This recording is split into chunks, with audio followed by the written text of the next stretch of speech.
Awesome. All right, we're here with New Wave Holdings, not Tolga Anuk, the CEO, but Dan Mitre. Yes. Did I say that properly? All right, so welcome to GritCast, and it's really exciting. You guys are going to be showcased to Canadian capital markets for the first time in a sort of large crowd setting. You just raised some capital, closed a financing. You're still private, but looking to go public sometime in the summer.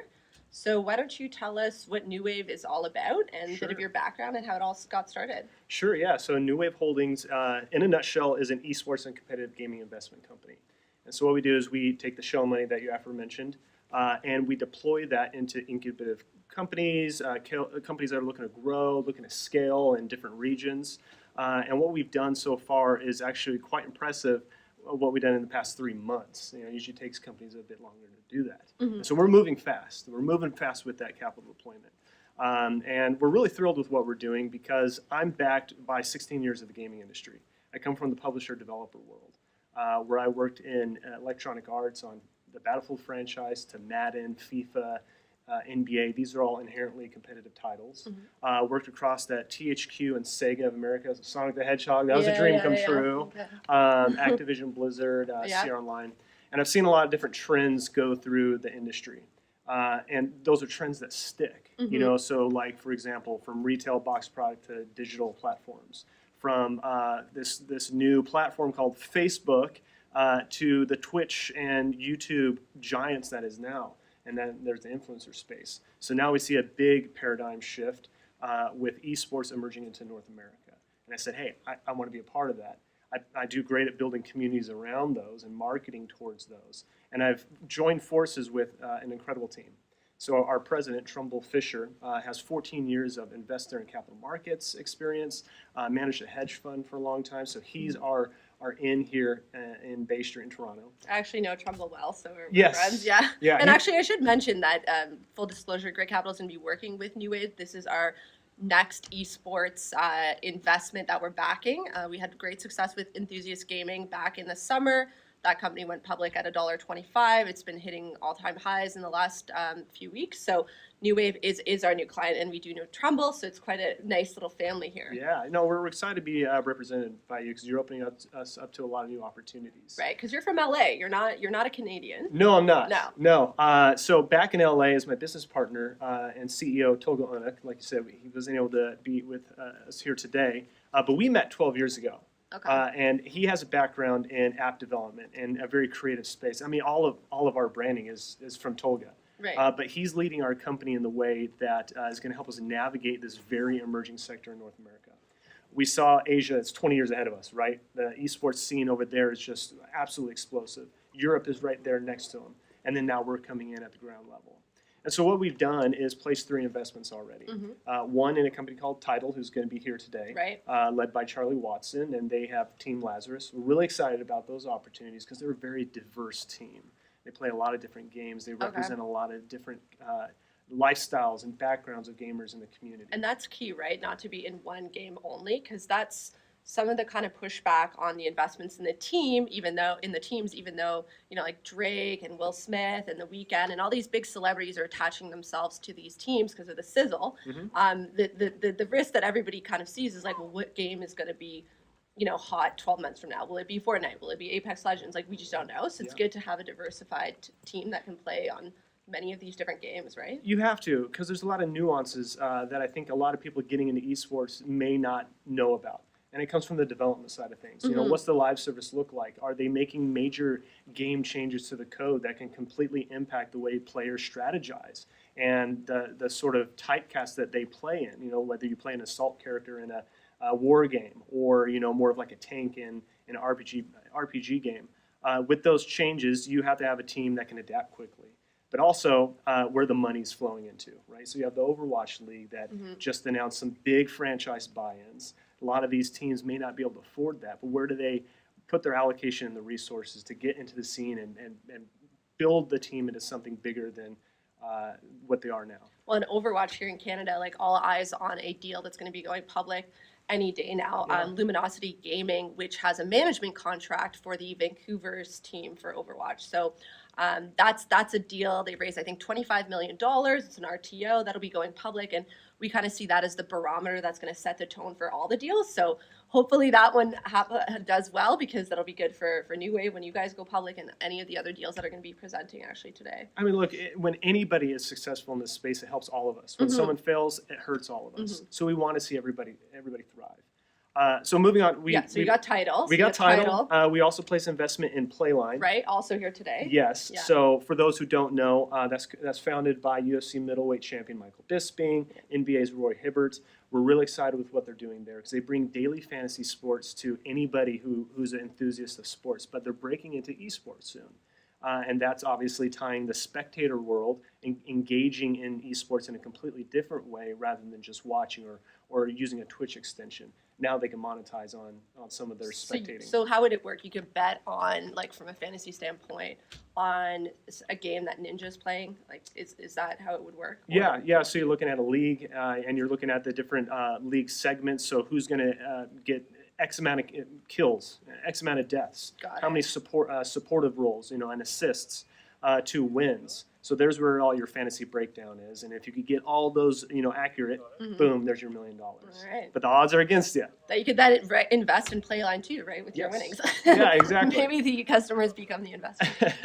And so the third I'm really thrilled about is a company called Even Matchup Gaming. They're here, Toronto-based, led by gentleman Joe Krabari.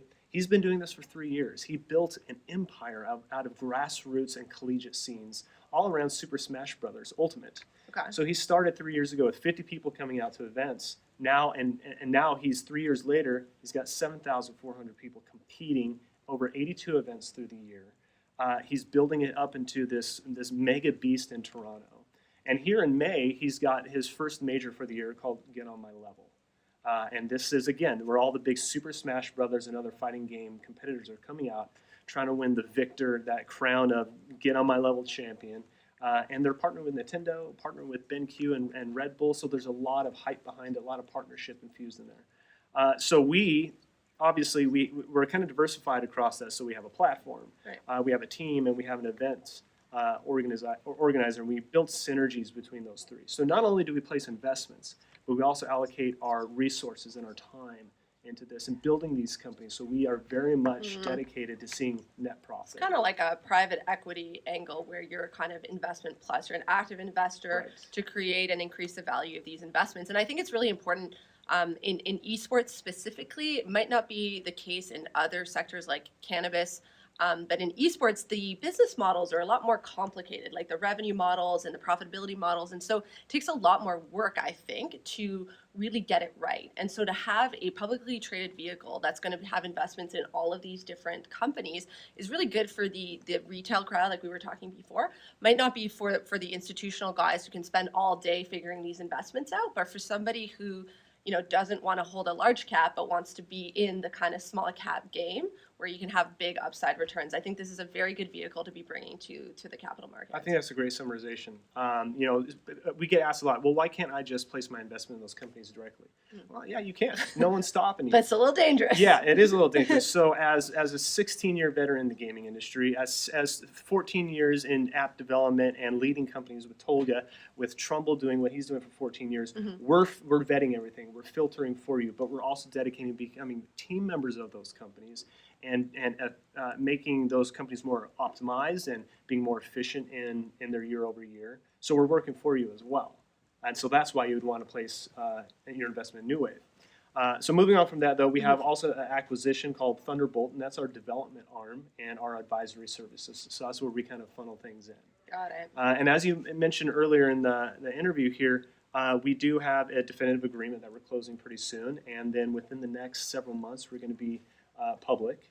And so within that, we're still looking at deals. So we're looking for a full acquisition. We're within North America before we start expanding globally. And we're really looking to build that valuation of New Wave and return back to our shareholders. Fantastic. So just remind us, how much did you just close on your financing? Is 2.2 million? Yeah, it was 2.2. 2.2. Yeah, our market cap $7 million and assets are about $4 million. Okay. So it'll be very interesting to see when you guys do come public, what other investments you'll have made at that point with this new capital that you've just had. And Yeah, I mean, we've got a lot in common. I was just thinking about it. You guys are big on the marketing side. We're big on the marketing side.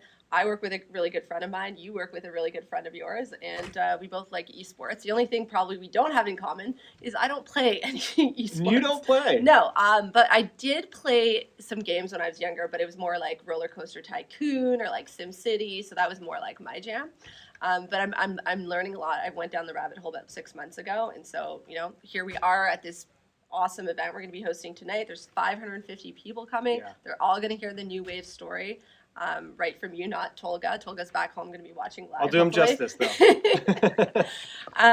But anything else that we should know? No, I mean, I'm really excited with what we're doing here. Obviously, I wouldn't have left my experience, and the equity I built as a professional in the gaming industry for 16 years if this wasn't something I believed in. Right. And esports is here to stay. It's here, so it's all up to you. When do you want to get in? Get in at the ground level. Yeah. It's exploding here in North America. There's numbers that you've put out on your social. It's going to be a $1.93 billion industry by 2021. And the gaming industry itself is a $137 billion industry. There's money to be made there. There's definitely money to be made. And what I think is really amazing is like where we are in the sort of hype cycle of this whole thing. So we ran a poll on Twitter 2 days ago. Because after we saw the sort of 500 RSVPs, we kind of got a little bit scared. We're like, is this like overhyped at this point? Where are we? So we did this poll. We had 1,300 people respond. And we asked them, what would you do with $1 million in the next 12 months? Would you invest in cannabis? Would you invest in esports? Would you invest in Bitcoin or the S&P 500?